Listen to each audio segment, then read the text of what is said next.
talking about what the newspapers are saying in their headlines, and we will do that across the papers, and come back in the second half of the show to look at some of the headlines in details. My name is Lawrence Umaiti. Welcome to the show.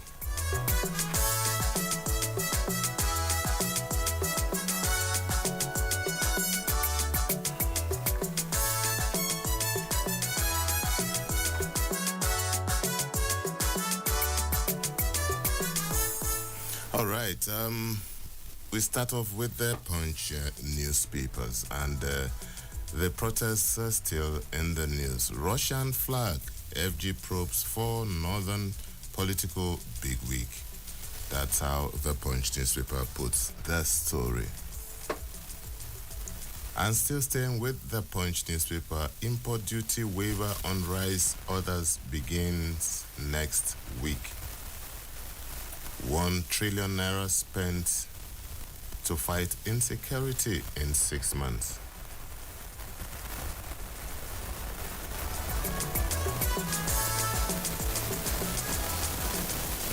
CBN OK's Unity Profidos merger. SEC review next. Reps fail to effect 50% pay cut, blame bureaucracy.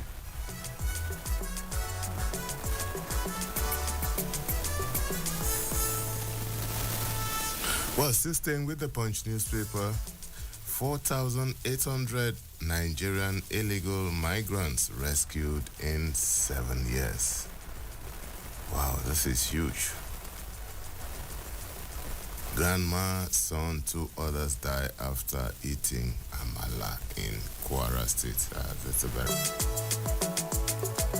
All right, let's move on to the Nation newspapers, and still leading with the protest story. Diaspora sponsors of protest on watch list, accounts blocked. That's from security agencies. Abiru to protesters, halt riots. Foundation empowers residents. Cost of living protests fizzle out in more states, including the FCT. That's according to the Nation newspaper. All the stories you can find in the Nation newspapers.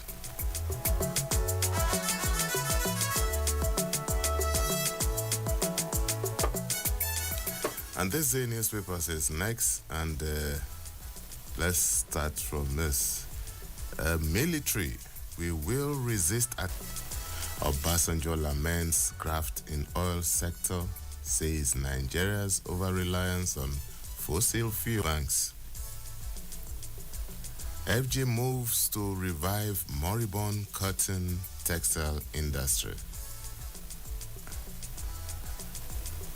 CBN, okay, Ministry of Finance clarifies windfall tax, ways and means increase, and others. All the stories you can find on the front page of the grants for vulnerable groups, 5 other agencies under Humanitarian Affairs Ministry. Presidency, Atiku should rise above sentiment, consider nation stability.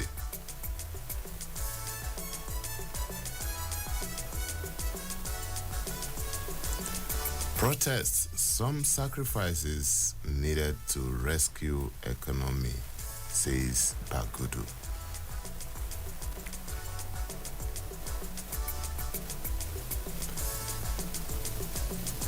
Breaking, cuts annul sales of Nigeria Air to Ethiopian airline. Well, this is hardly breaking news. It's been on for the last couple of days.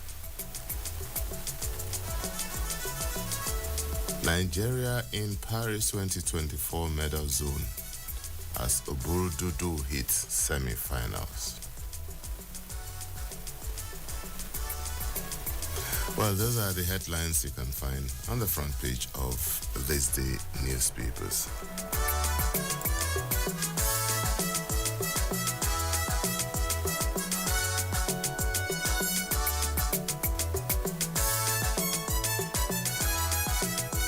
Okay, Daily Trust is next. And how to identify fake FG loans and grants. That's a very important one to avoid being swindled. There are a lot of fraudsters online now trying to deceive Nigerians. Nigerians in Americas urge National Assembly to support diaspora voting. We are ready to, and doctors begin indefinite strike over pay disparity in Ogun State.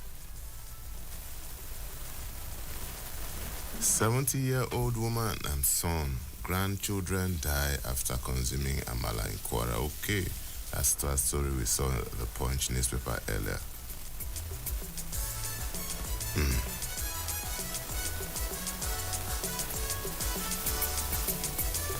I'll reveal your secrets. APC will expel you. Jubrin. Expect reduction in price of food items. Custom tells protesters.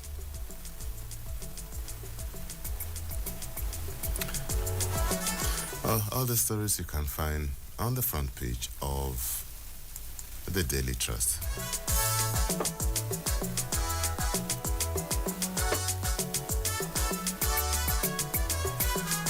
And the Vanguard is next, and still staying with the story of the moment. 6 Spaniards, real sponsors of protest, arrested. And this is coming from the Inspector General of Police. CBN OK's merger of 2 banks. This has dominated virtually all the papers. Tinubu appoints new heads of agencies under Ministry of Humanitarian Affairs. Bayo Onanuga faults Atiku's warning to security agencies. Kanwenu to be buried before the end of the month. This is according to the family.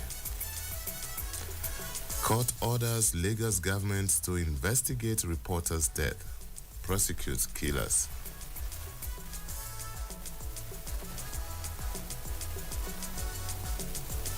Don't register police insurance company. Kyari, former NICOM CEO, saying that. And let's look at some local politics now in Edo State, Edo 2024. Oshomole diverting attention with non-existent rice donation. This is according to PDP. Hardship, protesters storm Wike's residence in Rivers State. Crisis between the Labour Party and the Nigeria. This is getting very interesting. Drop your bombshell against me. Dogowa dares Abdul Muni. The drama is getting very interesting, I guess.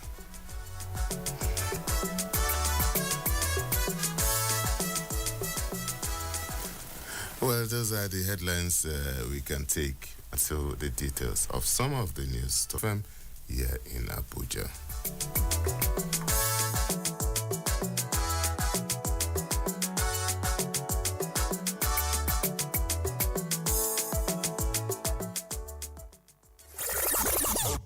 Wake up. Is your station. Talk Radio 93.7 Citizen FM. It all began as just patriotic volunteers. But now, we operate as a full-fledged security and civil defense corps, a member nation of the International Civil Defense Organization, with a world headquarters in Geneva, Switzerland, NSCDC, the Defender. That's who we are.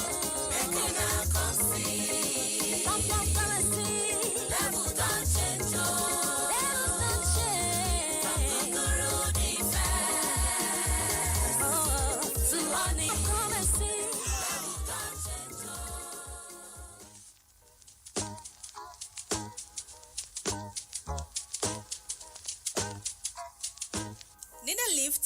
Feeling low, bored, or confused? Want your dream to brightly glow? Here is what to do. Women's Corner is waiting just for you. Education, work, lifestyle, career, mentorship, and family too. We will tackle the issues, provide solutions, and see you through. Finding your voice, reaching high, and making an impact. Women's Corner, where knowledge can fly. Join us every Mondays and Wednesdays at 1 p.m. for inspiring stories and practical advice to reach all your glories. It's Women's Corner on Citizen 93.7 FM, Abuja. Woman don't suffer, lower everybody. Suffer, suffer, suffer. Enjoy forever. The issues. Everybody respected that because it was coming from the president. Theory behind it, the way the people took the battle in their hands. Some civil servant retire without a roof over his head. The cause. If we cannot trust you, then you cannot take the ticket of this country. Hussein cannot be divulged from those who cause the crime. Honestly. The passion. You must have national spread. So where is it? Why are you so concerned about that? He said money was. I never. No. The platform is always the same. Insight on Citizen FM 93.7. Another interesting. Insight with Lawrence Umweti on Citizen 93.7 FM Abuja. Be part of the experience.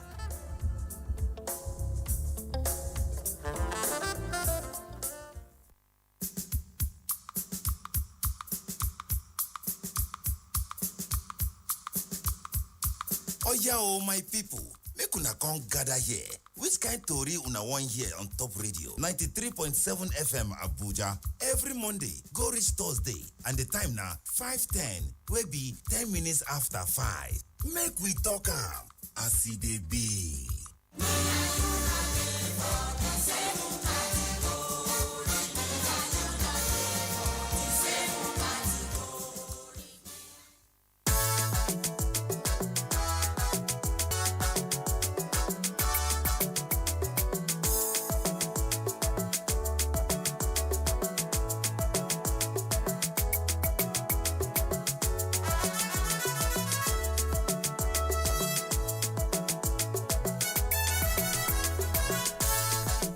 Thank you so much for staying tuned. It's still newspaper review on Citizen 93.7 FM here in Abuja. My name is Lawrence Umweti, and welcome back to the second part of the show.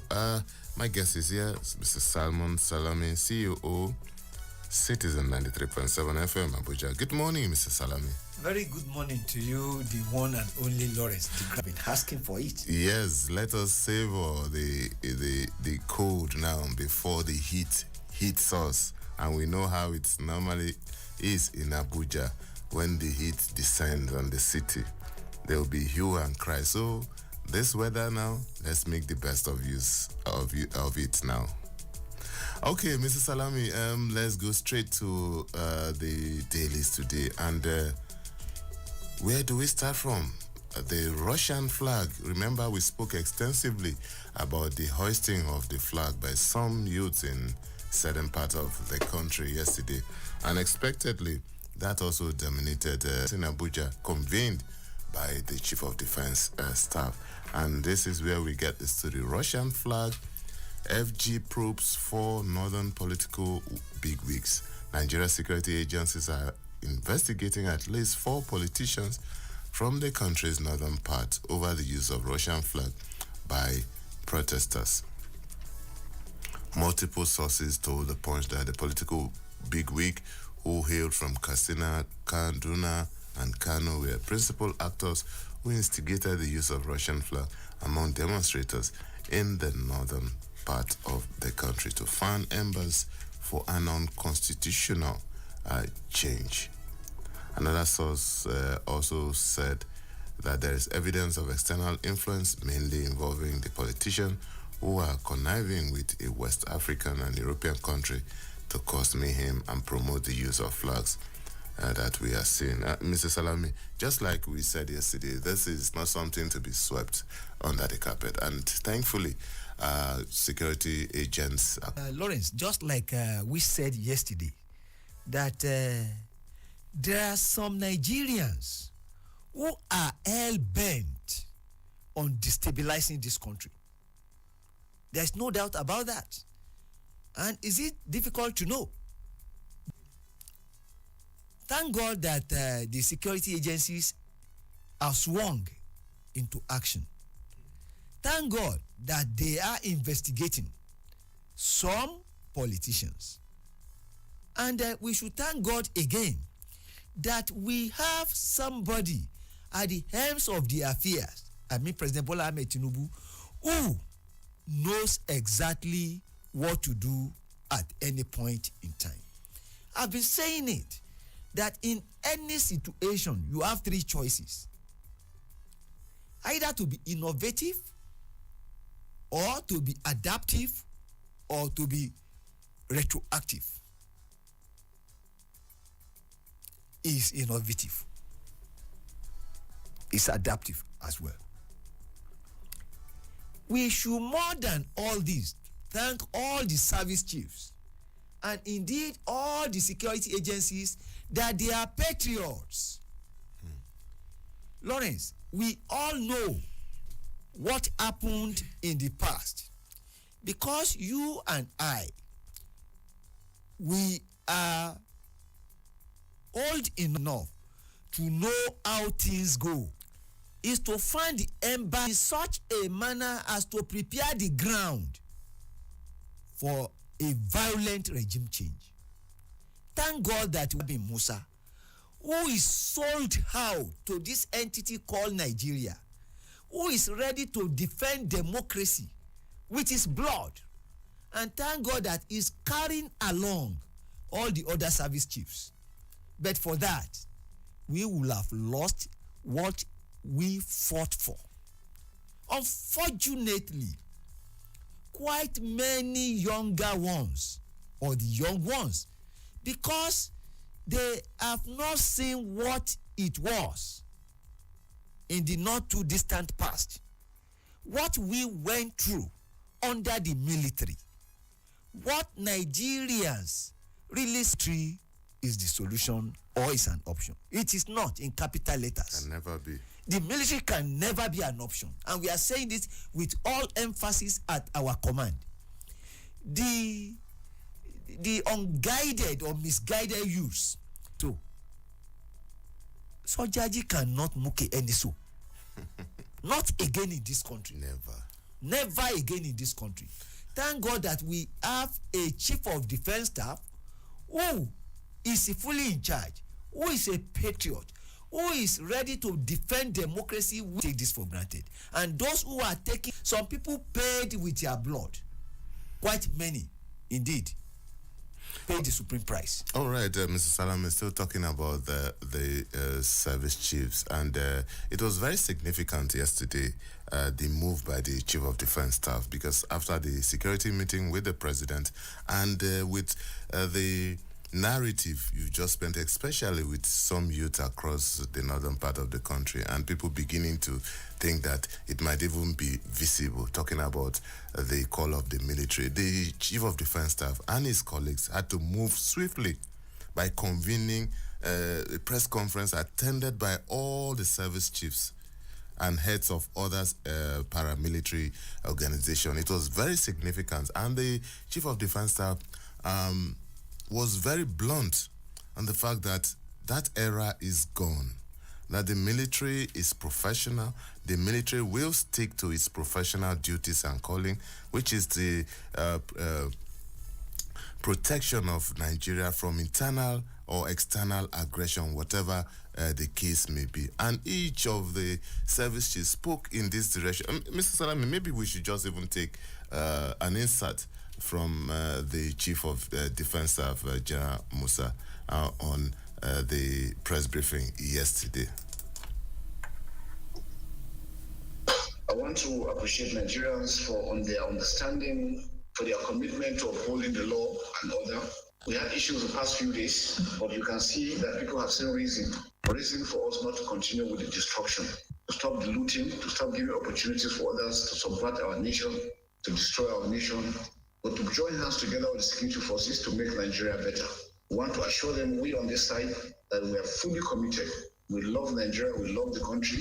We are mindful of the fact that we are being paid, we are being equipped There are monies generated from the country, and so we are duty bound to protect the country. We are only after those that are against the state, not those that are innocent. So I want to make that very clear. We will continue to work together as a team to support Mr. President in achieving his mandate of peace and tranquility in our dear country, Nigeria. I want to thank members of the media for the support given to us, and that to remind them that we are partners in progress. If there are issues on ground, please reach out to us and clarify, rather than just run and make your reports. We're always operating on an open door policy in all we do. We're very transparent, we're very professional, and we'll continue to do that. I want to thank you for your commitment to in all, and to call for the collaboration of all other agencies to ensure that we achieve our success. I want to caution against violence again, call for calm. Mediation, discussion, dialogue are things that we project, and those are the things we'll do. And the overall is to have national unity and cohesion as one great country, Nigeria. I want to thank our troops out there in the field, toiling day and night.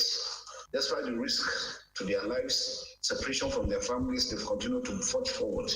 We commend them for their job and to ensure that we're together with them, and that the president is looking after them and has promised that he will do a lot of things considering their welfare. Once again, on the final note, I want to thank everybody that is here today for this opportunity. We are showing that we're people-centric in all we do. The people matter to us more than any other thing. Thank you.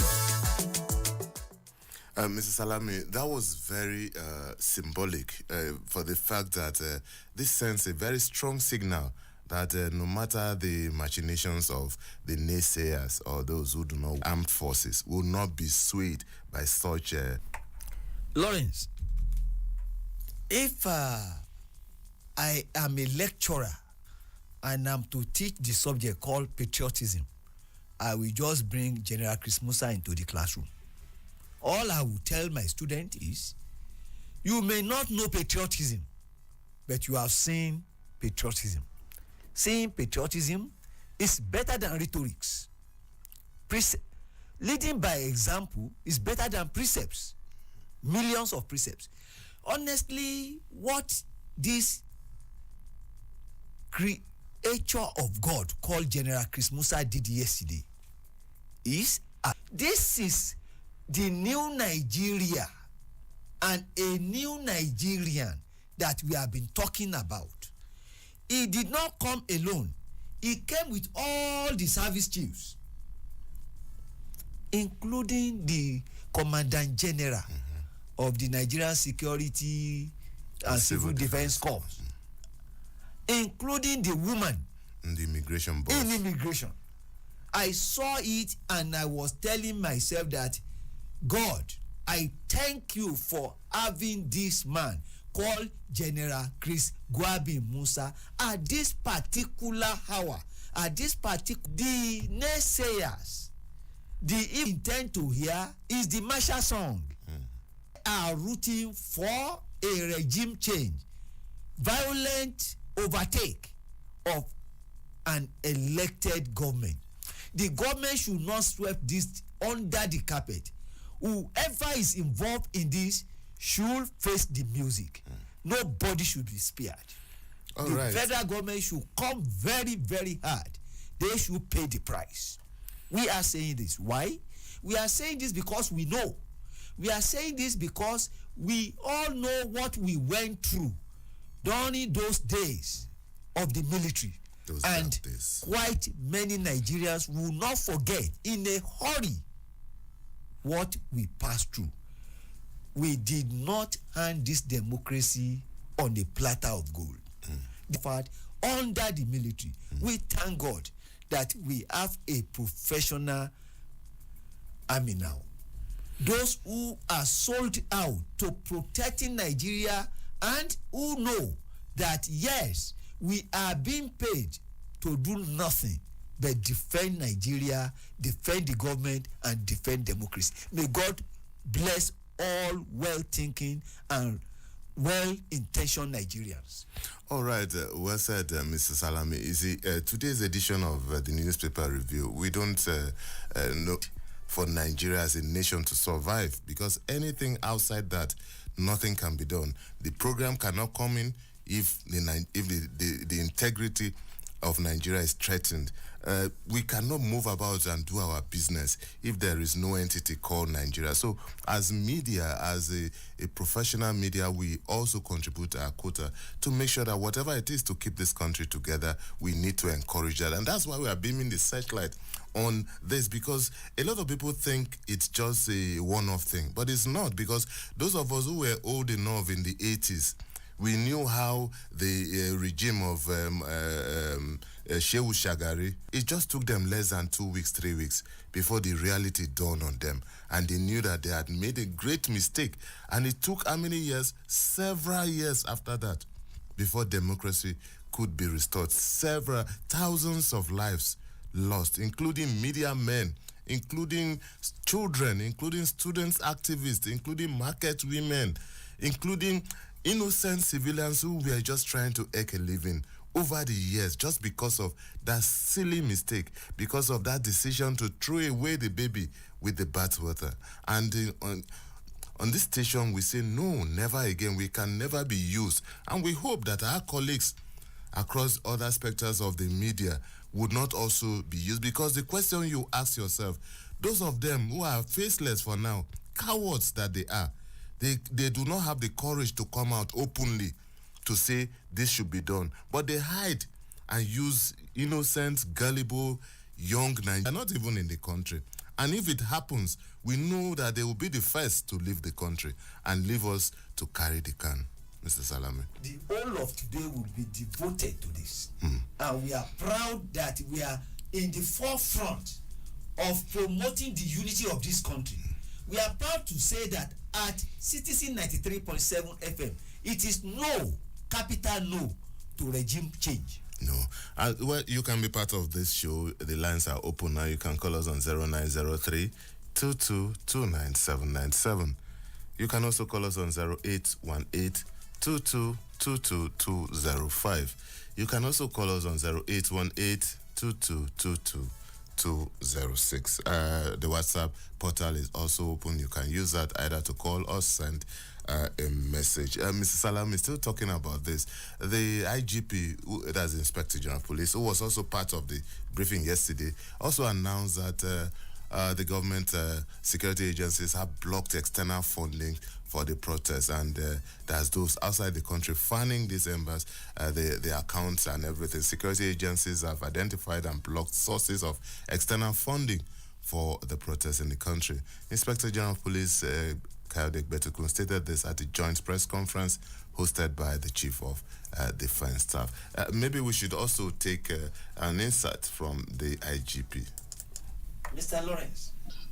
We're all aware that in the last 5-6 days, our country has been troubled with spate of violent protests in some states in the country. After the address of Mr. President on Sunday, tension doused. Peaceful protesters heeded the call of Mr. President to embrace dialogue. But we still have in few states in campaign, subversive campaign, waving flags of other countries and openly calling for military takeover of government. This is not a protest, but an offense of treason. The Nigerian police has arrested a number of them, and they will be dealt with accordingly.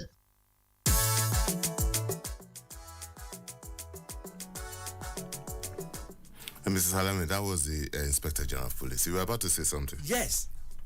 It is now clear that they are testing the might of the federal government. This is a suffering nation. Lawrence, let us ask ourselves the right questions. One, these protesters were protesting, according to them, bad governance. Yet they were carrying the flags of Russia. You know what I'm saying?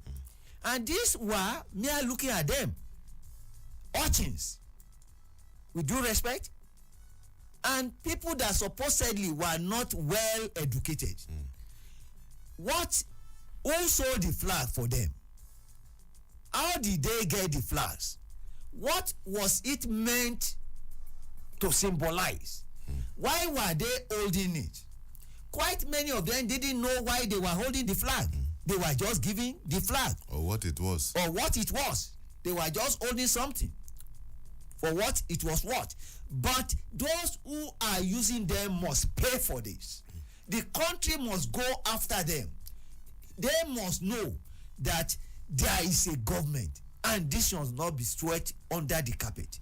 We cannot afford this. They must face the consequence, and if possible, they must pay the price for this. Because we cannot and we should never joke with this democracy. Some people's blood went for it. All right, Mr. Salame, and still staying with that, the Comptroller General of the Customs was also part of the meeting yesterday, talking about Bashir Adini, and he also said that the import duty waiver on rice and others, which begins from the customs boss. One of the things that I recall is the intervention through the distribution of strategic food items, which was released from the National Grain Reserve. The food items that are consumed in Nigeria are imported. Better part of the components are imported, and importation are not done off the shelf. They take some time before they are done. So one of the things that the president has done is to reduce the cost, to cushion the effect of the cost inflation by suspending customs duties and taxes on imported food items for a period of time. We believe that when this is implemented, it will help to bring down the prices of food items in the market. President also mentioned this in his broadcast, and so there is a glimmer of hope in the horizon.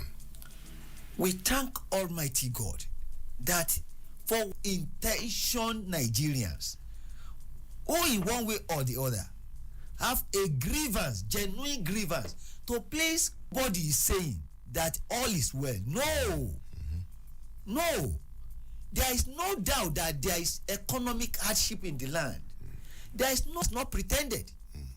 The government has owned up that yes, we too know, we feel your pain.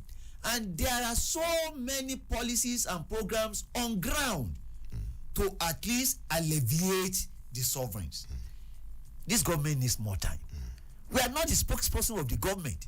We have been saying it on this radio that we will be critical where it is necessary. If there is the need to be critical, Citizen FM will not shy away from being critical.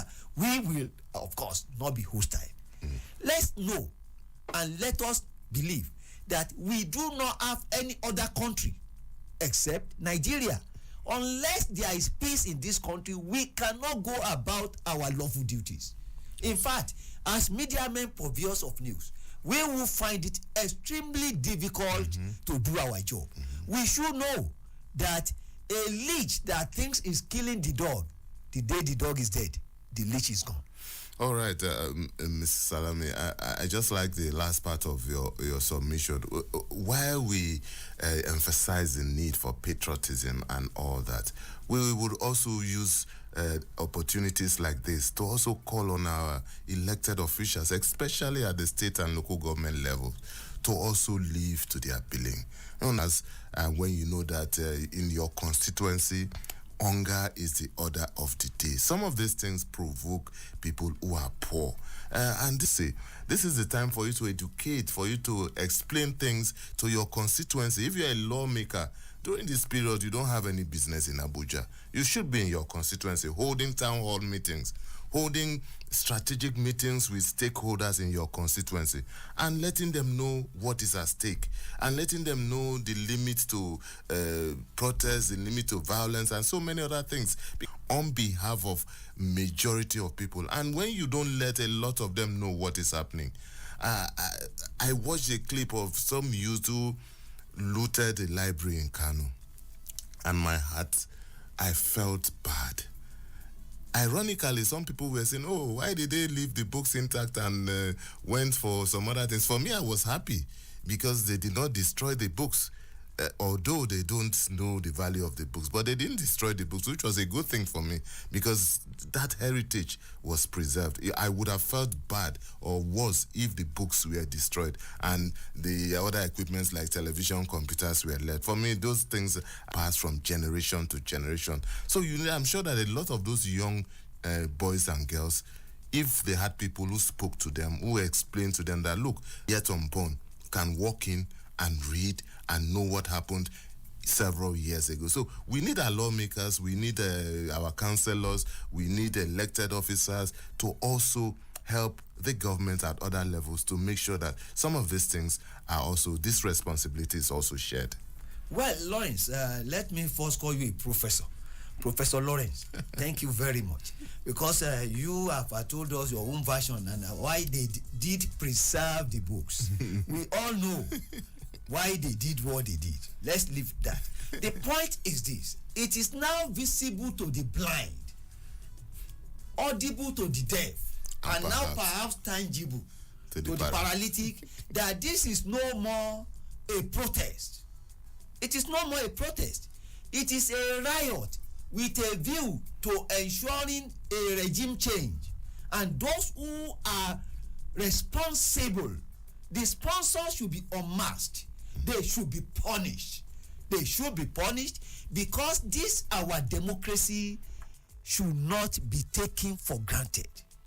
We should know that the world over, military regime is no more fashionable. Not only that, because the world has seen that the worst of a democratic regime is better and more profitable than a benevolent dictatorship. We will continue throughout this week to drum support for this regime and indeed for democracy. We are more interested in democracy than any individual. We are more interested in the survival of Nigeria as an entity. We look forward to seeing a Nigeria where no man is oppressed, a Nigeria where not tribe, ethnic or creed will matter. Indeed, a one Nigeria. All right, Mr. Salami, just before we go, let's look at this story, which is heartbreaking. Still on the Punch newspaper, 4,800 Nigerian illegal migrants rescued in 7 years. And no fewer than 4,877 victims of human trafficking from Nigeria have voluntarily returned to the country since 2017. A report by the International Organization for Migration has shown. The victims returned to Nigeria under the IOMs. The data showed that most victims fall within the age bracket of 18 to 39, with those aged 18 to 25 being particularly susceptible to recruitment by traffickers. Within the first quarter of 2024 alone, the IOM said that it facilitated the return of 167 victims to Nigeria, 81% of whom were female. Mr. Salami. And we still have this type of trouble in our hands. If anything happens to Nigeria, the pride of Africa, no part of the world, we will overrun the whole of Africa. Is that what they... You see, they do not understand fully the unintended consequence of what they are doing. We will not allow this. The media should come together. This is the time to educate remains indissoluble on the need to be patriotic, on the need to know that injustice to one is injustice to all. We are calling on the federal government, especially the Federal Ministry of Information and National Orientation Agency, to see this as a task that must be done to ensure that this beautiful country of ours is not destroyed. If we make Nigeria attractive to them, if we make things work, let's make Nigeria the Dubai of the world. Let's make Nigeria the America of the world. Now I won't say let's make Nigeria the UK of the world. All right, Mr. Salami, before we go, let's look at this because this is our constituency. A court orders Lagos government to investigate reporters' death and prosecute killers. Federal High Court in Lagos has ordered the Lagos State government to ensure an investigation into the death of Mr. Pelumi Onifade, a 20-year-old reporter with Bua TV, an online television channel. He was reportedly arrested by officers attached to a Lagos State task force while covering the NSAS protest in 2020 and later found dead in a mortuary in Ikorodu in Lagos, where his body was deposited. Mr. Salami, 4 years ago this happened. Whatever it is, when there are conflicts, when there are wars, reporters, aid workers, humanitarian workers are off limits. That's the international standard. And Nigeria should not be an exception. Well, I want to say this, and I'm saying this not because the demise is a journalist or a pen pusher or a purveyor of news. I'm saying this because human life is sacrosanct, and no one life is superior to the other. I am saying this because there is the need for we Nigeria take life illegally. There are ways by which you can take people's life, and it's well entrenched in our constitution.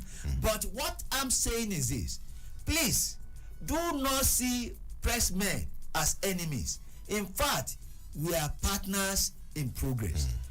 Please, alongside other deaths, unresolved death, resolve Pelumi's death, the cause of his death. May Pelumi's soul rest in peace. Amen.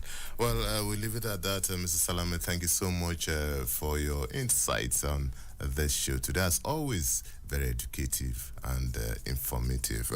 Let's make it a deal. Tomorrow, same time, next, same station tomorrow. Thank you so much, Solomon Salami, Chief Operating Officer, Citizen 93.7 FM, Abuja.